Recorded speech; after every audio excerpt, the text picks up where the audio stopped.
રમણભાઈ દવેને આમંત્રણ આપ્યું. તેઓ આવીને રમેશભાઈ તન્નાનું સ્વાગત કરશે.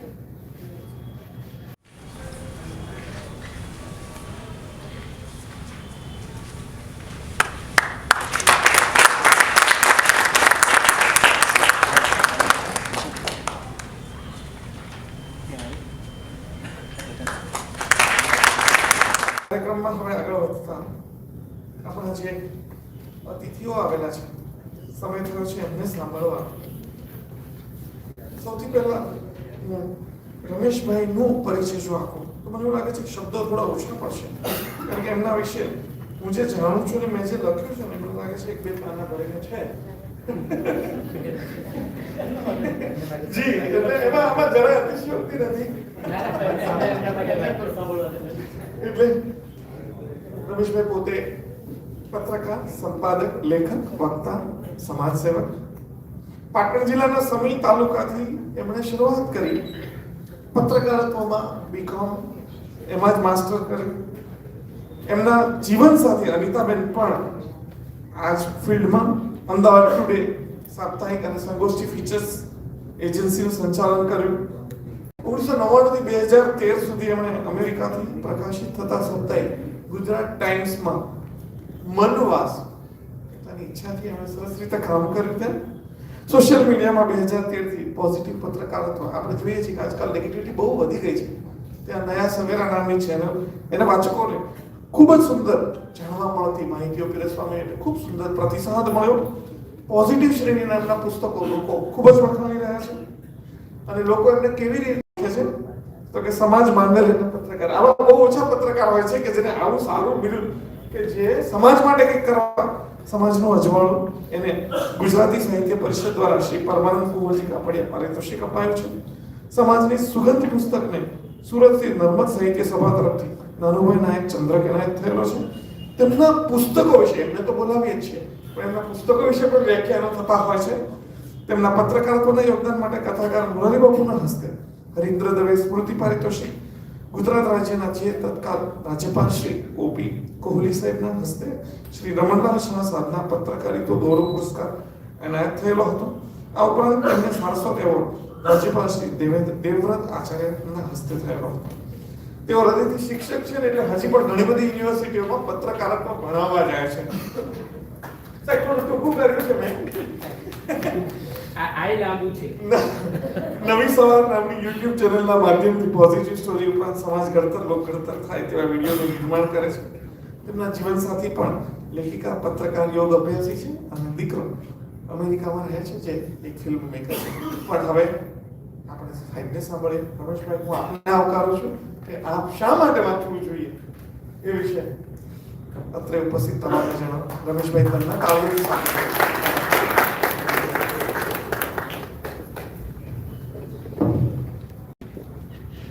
આદરણીય હસમુખભાઈ જે એમની વાંચન યાત્રા વિશે વાત કરવાના છે, મનુભાઈ પંચોળી તરત યાદ આવે કારણ કે બહુ સુંદર પુસ્તક છે મારી વાંચન યાત્રા. હરેશભાઈ અને જીતાબેન, તમારું તો નામ નવું છે અને સમાજને નવું લાગે એવું તમારા બંનેનું કામ પણ છે. અને સામે કેટલા બધા લોકો બેઠા છે અને એમની જે સાધના છે સમાજ માટેની કાર્ય નિષ્ઠાને મેં જોઈ છે. ક્યારેક ક્યારેક મને લખવાની તક પણ મળી છે. એવા બધા મહાનુભાવોને વંદન કરું છું. મારે આમ તો મારી વાંચનનું મહત્વ વિશે બોલવાનું છે, પણ આજે જે મેં જોયું, ઉમાશંકર જોશીએ એકવાર એક નવદંપતિને આશીર્વાદ આપતા એક પુસ્તકમાં એવું લખ્યું હતું, એ લોકો લગ્ન કરી રહ્યા હતા, નવદંપતિ હતા, જેટલા સમાજના થશો એટલા જ એકબીજાના થઈ શકશો.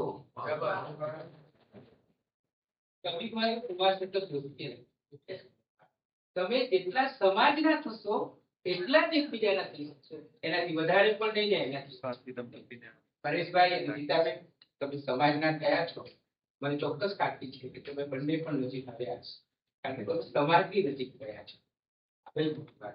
રાજુભાઈ મેં એકવાર એવી સ્ટોરી પણ કરી હતી કે એવા દંપતીઓ કે જેમણે સમાજ માટે કામ કર્યું હોય એવી એક કવર સ્ટોરી હોય. સારા યુગલો છે, તમે બાકી છો. 1 કલાક ને 10 મિનિટ ને જે થોડું બોલાવ્યું બધું મેં મારી ડાયરીમાં નોંધી લીધું છે. એટલે મારે લખવું હોય તો તરત જ લખી શકો એવી પરિસ્થિતિઓ અત્યારે તો હું છું. તો તમને બંનેને વંદન કરું છું અને તમારા હૃદયમાં જે આ સંવેદના છે અને એ સંવેદનાને તમે કાર્યમાં પરિવર્તિત કરી છે એ ઘણી મોટી વાત છે. સંવેદના તો બધામાં હોય જ છે, કારણ કે માણસ માત્ર સંવેદનાને પાત્ર. સવાલ એટલો જ હોય છે કે સંવેદનાને કઈ રીતે આપણે અમલમાં જે હોય છે હૃદયમાં તે આવે જો અમલમાં તો ખરેખર આ સ્વર્ગ થઈ જાય. એ હૃદયમાં હોય બધું અમલમાં આવે તો સ્વર્ગ થઈ જાય. તમે લોકો અમલમાં લાવી રહ્યા છો, એનો ખૂબ આનંદ છે. તમને બંનેને ખૂબ વંદન કરું છું. અને જે વિદ્યા ભારતી છે, ઉમાશંકર જોશીએ લોક ભારતી નામ આપ્યું. લોક ભારતી સંસ્થાનું નામ ઉમાશંકર જોશી આપ્યું. અમર ભારતી પણ છે, રતનબેન દાતરિયા અને રામભાઈ ચલાવી રહ્યા છે. વિદ્યા ભારતી શબ્દ સાથે જ્યારે હરેશભાઈ વિદ્યા શબ્દ જોડાય છે ને ત્યારે ઘણું સારું લાગે છે.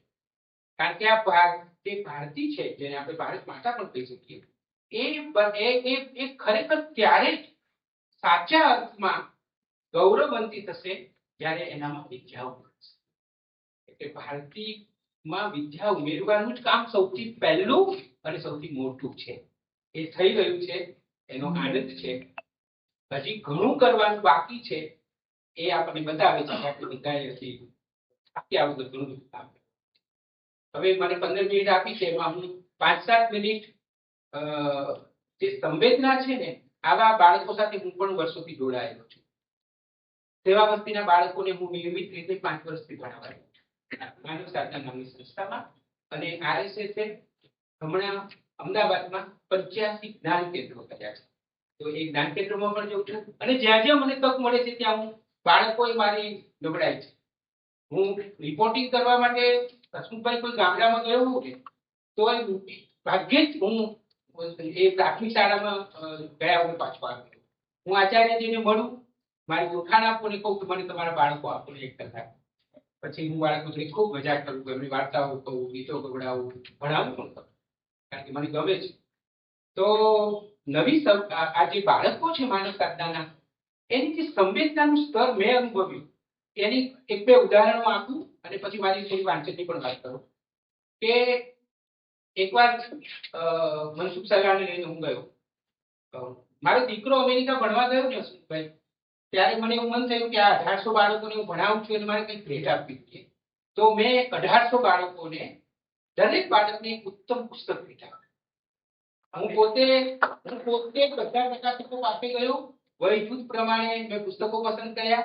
તો મનસુખ સલ્લાને આ સંસ્થા જોવાની બાકી હતી, માનવ ગુલઝાર રામ રહીમનો ટેકરો છે ત્યાં ચાલે છે. મનસુખભાઈને મેં કહ્યું તમે ટાઈમ તો આવો, હું તમને સંસ્થા બતાવું. પછી એમના હસ્તે પણ પુસ્તકો અપાવડાવ્યા. પછી મનસુખભાઈ બધાને સવાલ પૂછ્યો સેવા વસ્તીના બાળકોને કે આપણે ભણવું શા માટે?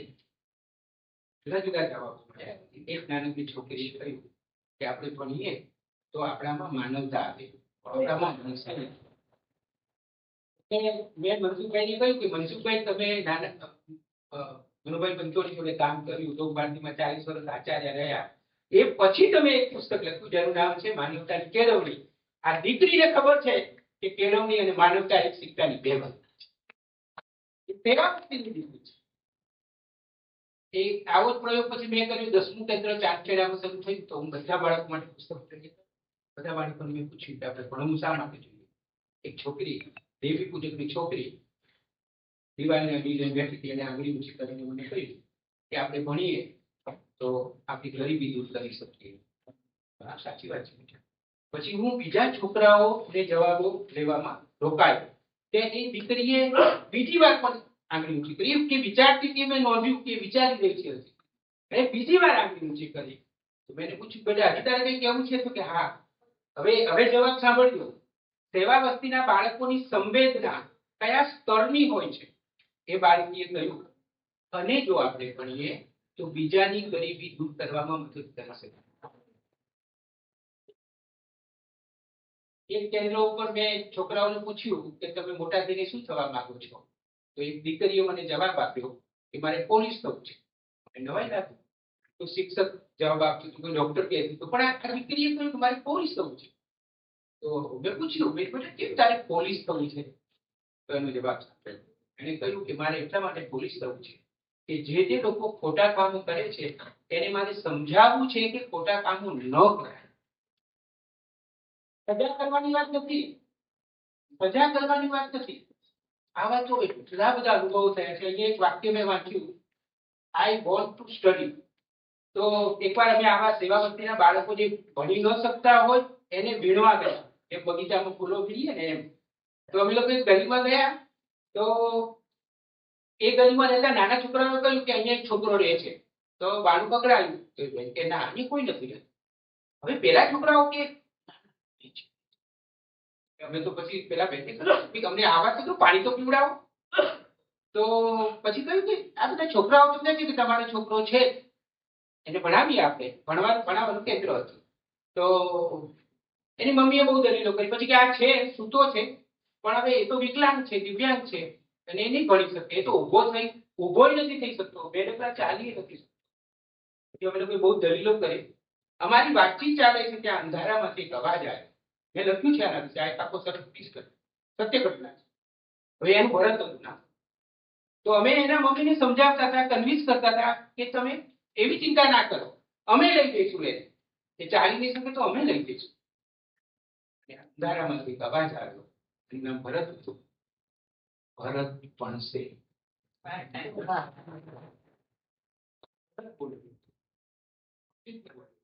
ભરત ભણશે. આવાજ સાંભળીને અમે તો ગદગદિત થઈ ગયા. પછી એને ભણાવ્યો અને કમ્પ્યુટરનું જ્ઞાન પણ આપ્યું અને છોકરો કમાતો પણ થઈ ગયો. ભરત કેટલાક અનુભવો હતા. અને તમે બાંધકામની સાઈડ માટે કામ કરો છો એટલે ભરતકુમાર સુખદેવભાઈ, આપણે આકાશવાણીમાં ભરતકુમાર હતા, યાદ હોય તો, એમની પાસેથી સાંભળેલો અદભુત કિસ્સો. એ આમ હૃદયની ચીરી નાખે એવો છે, જબરજસ્ત કિસ્સો છે, સત્ય ઘટના છે. અમદાવાદના ઇન્કમટેક્સ વિસ્તારની ઘટના છે.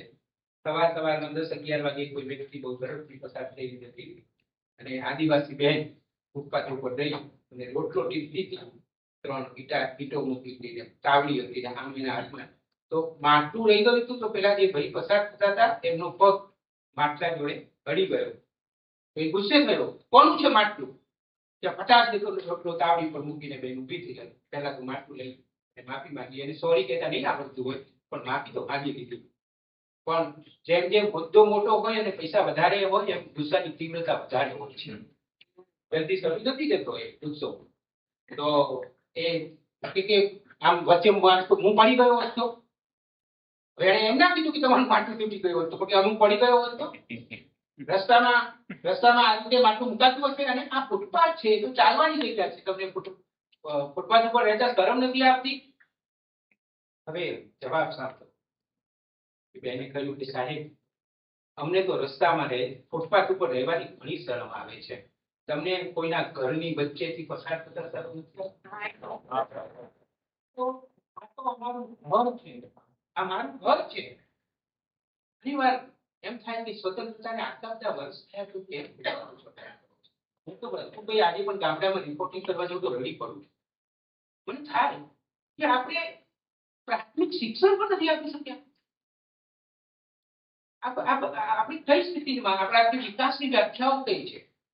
આપણે કેટલી બધી કરોડો રૂપિયાની યોજનાઓ કરીએ છીએ પણ પ્રાથમિક શિક્ષણ પણ નથી આપી શકતા. અને મનસુખભાઈએ કહ્યું મને સેવા વસ્તીના બાળકોને જોઈને કે આ બાળકોના આંખોમાં જે ચમક છે એવી ચમક આપણા બાળકોની આંખોમાં નથી હોતી. આ મનસુખ સલાહ નથી. પછી હું મારા મિત્ર છે હસમુખભાઈ મહેતા, એ દરરોજ 3000 રૂપિયાની પુસ્તકોનું દાન કરે છે. આ પણ સરસ વાત છે, મેં એના વિશે ડિટેલમાં લખ્યું છે. દીપચંદ ગાડી દરરોજ 10 લાખ રૂપિયાનું દાન કરતા હતા. અમદાવાદમાં રહેતા મારા મિત્ર હસમુખ મહેતા દરરોજ 3000 રૂપિયાના પુસ્તકોનું દાન કરવાનું છે, બધું ગોઠવી દીધું છે. તો એમને લઈ ગયો. જ્યારે એમણે મને નવી વાત કરી, મને એમને એમ કહ્યું કે આ બાળકોના ચહેરા ઉપર જે હાસ્ય છે એ સાચુકલું છે, આપણા બાળકોના ચહેરા ઉપરનું હાસ્ય આટલું સાચુકલું. મિત્રો, આવા રહી ગયેલા લોકો, કોઈને કોઈ કારણથી રહી ગયેલા લોકો ને વિદ્યા ભારતી શિક્ષણ આપવાનું કામ કરે છે. તે માટે હું તમને અભિનંદન આપું છું અને ભગવાનને પ્રાર્થના કરું છું કે તમે વધારે સક્રિય થાઓ, કારણ કે કામ કરવાનો બહુ મોટો જથ્થો બાકી છે. અને મને ઘણીવાર એવું પણ હસમુખભાઈ થાય છે કે ક્યાં સુધી મજાક કરીશું. આપણે વ્યાપક સ્તરે એક ડેડલાઇન નક્કી કરીને કામ ન કરવું જોઈએ. વેર વીકે હું તો 40 વર્ષથી આ જ રિપોર્ટિંગ કરું છું. ગુજરાતના તમામ ઉત્તમ શિક્ષકો વિશે મેં લખ્યું છે, કેળવણીકારો વિશે લખ્યું છે, પણ મને હંમેશા સવાલ એ થાય છે કે કેમ આપણે બધે ન પહોંચી શકીએ. હવે 50 વર્ષ, 70 વર્ષ, 80 વર્ષ પછી પહોંચીશું ત્યાં સુધી તો કેટલા એના મૃત્યુ થઈ ગયા હશે, તો આપણે તો એના ગુનેગાર જ રહેવાના છીએ ને. તો ઝડપથી પહોંચવું જોઈએ, ડેડલાઇન નક્કી કરીને. વિવેકાનંદની એક વાત આપણને ખબર છે કે ઉઠો, જાગો અને ધ્યેય પ્રાપ્તિ માટે મંડ્યા રહો. એ જ વિવેકાનંદે એમ પણ કહ્યું છે, જેની આપણને ખબર જ નથી, કે અંતિમ રેખા વગરનું ધ્યેય એ કાલ્પનિક ધ્યેય છે. વિવેકાનંદ ગો વિથ ડેડલાઇન સાથે જાઓ એવું વિવેકાનંદે કહ્યું છે. એટલે મને લાગે છે કે આપણે બધા ડેડલાઇન સાથે આવા કામો કરીશું તો વધારે રિઝલ્ટ આવશે. હવે 5 મિનિટમાં હું વાંચનની વાત કરું. મેં અને મારી જીવનસાથી અનિતા છે, એમને અમદાવાદમાં બાળ વાંચન શિબિરો બહુ જ કરી છે અને એનાથી ઉત્તમ પરિણામો મળ્યા. મને ઘણીવાર એવું થાય કે ભગવાને મને પેટ ના આપ્યું હોત ને તો મેં એ વાંચન શિબિરો જ કરી. સાચું કહું છું, એના એટલા સુંદર પરિણામો મને મળ્યા છે. અમે ગાંધી આશ્રમમાં શિબિરો કરી, સરદાર સ્મારકમાં કરી, અને વિશાલામાં તો સુધીરભાઈ યાદ હોય તો અગરિયાના બાળકોને પણ આપણે બોલાવેલા, સાહિત્ય પરિષદમાં કરી છે, ગામડાઓમાં બહુ જ કરી છે. અને વાંચન શિબિરોના પરિણામો એટલા બધા સરસ આવ્યા છે કે મને એવું લાગે છે કે વાંચન શિબિરો વધારે ને વધારે કરવી જોઈએ. મારા અનુભવો તો એટલા બધા જબરજસ્ત છે, હું વિગતવાર લખવાનો પણ છું, મેં હજી લખ્યા નથી એ પ્રયોગો, પણ હું તમને કહું કે બાળકોનું આખું માનસિક ઘડતર એ વાંચન શિબિરોએ કર્યું છે. એક એફડી હાઈસ્કૂલ છે ત્યાં દુહાપુરામાં, એની દીકરીઓ આવતી હતી, તો જે એક દીકરી એવી હતી કે એને પુસ્તક કોને કહેવાય એની ખબર જ નહોતી. અને અમારી 4-5 શિબિરો પછી એવી સ્થિતિ આવીને ઊભી રહી કે એ દીકરી પુસ્તક વગર રહી શકતી. તો પુસ્તકોનો મહિમા તો ઘણો વધારે છે. અને વિનોબા ભાવેએ પણ કહ્યું છે, હરેશભાઈ, કે દરેક કાર્યકરે ફરજિયાત વાંચવું જોઈએ. આ વિનોબાએ કહ્યું છે. અને મને બીજી એક વાત પણ લાગે છે કે આપણા ગુજરાતમાં અને ભારતમાં ધર્મના નામે જે ધર્માંધતા વધારે ફેલાઈ રહી છે, અંધશ્રદ્ધાની ચુંગાલમાંથી આપણે બહાર નથી આવી રહ્યા, એના ઘણા કારણો એ છે કે આપણે શ્રદ્ધાની વ્યાખ્યા જ ખોટી કરી છે. ડોક્ટર પંકજ જોશીનો નવની સમર્પણમાં હમણાં એક ઉત્તમ લેખ છપાયો છે, આ વખતના નવની સમર્પણમાં. એમણે એવું કહ્યું છે કે સ્થિર થયેલી બુદ્ધિ એ શ્રદ્ધા. આ એક વૈજ્ઞાનિક આપણને સમજાવે છે કે બુદ્ધિ અને શ્રદ્ધા એટલે તમે જે વાંચનનું, મને ખરેખર તમારા દ્રષ્ટિ માટે આનંદ થયો કે તમે આટલા બધા પ્રકલ્પો કર્યા, એમાં તમે આ પ્રકલ્પ ઉમેર્યો, એ ખરેખર તમે બહુ જ ઉત્તમ કામ કર્યું છે. કારણ કે એ કામ ઉગી નીકળશે. ઘણીવાર એકલી સંવેદના અને પ્રેમ નથી ચાલતો, સંવેદના અને પ્રેમની સાથે બુદ્ધિ અને તર્કનું સખ્ય જોઈએ છે. તો ઘણી બધી મોટી હોનારતોમાંથી આપણે બચી જઈએ. એટલે એના માટે હું તમને અભિનંદન આપું છું. વાંચનનો તો જેટલો મહિમા કરીએ એટલો ઓછો છે.